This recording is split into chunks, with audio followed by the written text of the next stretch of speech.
Carissimi ragazzi, come ogni anno il 27 gennaio si celebra la giornata della memoria per non dimenticare le vittime della Shoah. Celebrare questa data significa soffermarsi a riflettere sugli atti di violenza da parte dell'esercito tedesco nei confronti di coloro che furono considerati diversi. Dopo ricerche e approfondimenti assegnati in questa settimana, vogliamo oggi soffermarci sul contesto storico, sui luoghi della Shoah e sulle leggi razziali.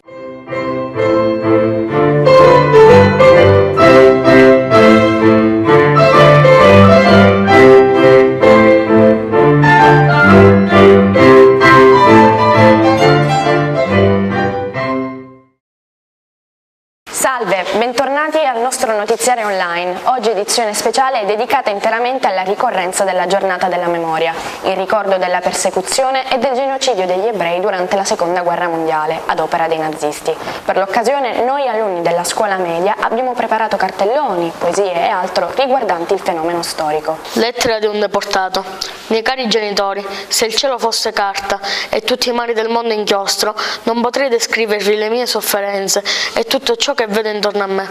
Il campo si trova in una radura. Sin dal mattino ci cacciano al lavoro nella foresta. I miei piedi sanguinano perché ci hanno portato via le scarpe. Tutto il giorno lavoriamo, quasi senza mangiare, e la notte dormiamo sulla terra. Ci hanno portato via anche i nostri mantelli. Ogni notte soldati ubriachi vengono a picchiarci con bastoni di legno e il mio corpo è pieno di lividi, come un pezzo di legno bruciacchiato. Alle volte ci gettano qualche carota cruda, una barbabietola ed una vergogna. Ci si batte per averne un pezzetto e persino qualche foglia. L'altro giorno 2 ragazzi sono scappati. Allora ci hanno messo in fila e ogni quinto della fila veniva fucilato. Io non ero il quinto, ma so che non uscirò vivo di qui. Dico addio a tutti. Cara mamma, caro papà, mie sorelle e miei fratelli, e piango. Le leggi di Norimberga sono leggi scritte per difendere la razza tedesca e dettavano il comportamento da adottare nei confronti degli ebrei. Paragrafo 1. Sono proibiti i matrimoni tra ebrei e cittadini dello Stato di sangue tedesco o affine. I matrimoni già celebrati sono nulli, anche se celebrati all'estero, per sfuggire a questa legge. Paragrafo 3. Gli ebrei non potranno assumere al loro servizio come domestiche cittadine di sangue tedesco o affine sotto i 45 anni. Paragrafo 5. Chi contravviene al divieto del paragrafo 1 viene punito con il carcere duro. Paragrafo 3. Chi contravviene alle norme del paragrafo 3 viene punito con la prigione sino ad 1 anno o con una multa o pene di questo genere. Il tramonto di Fossoli. Io so cosa vuol dire non tornare. Attraverso il filo spinato ho visto il sole scendere e morire.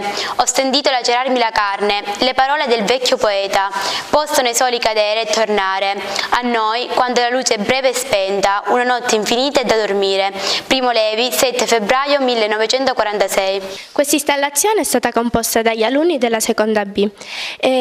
Possiamo vedere che c'è un filo spinato, che è una delle caratteristiche più importanti dei campi di concentramento. C'è pure una camicia con un numero sopra. Questo numero indica l'identità della persona avuta nei campi di concentramento, in quanto quando entravano lì perdevano la propria identità. C'è pure un orsacchiotto che ritrae tutte le vite dei bambini morti nei campi di concentramento a causa solo di essere ebrei. Parliamo molto della giornata della memoria in classe, in quanto non vogliamo che risucceda mai più in questa società. Termina qui l'edizione del nostro TG speciale dedicato alla giornata della memoria. Arrivederci e alla prossima edizione.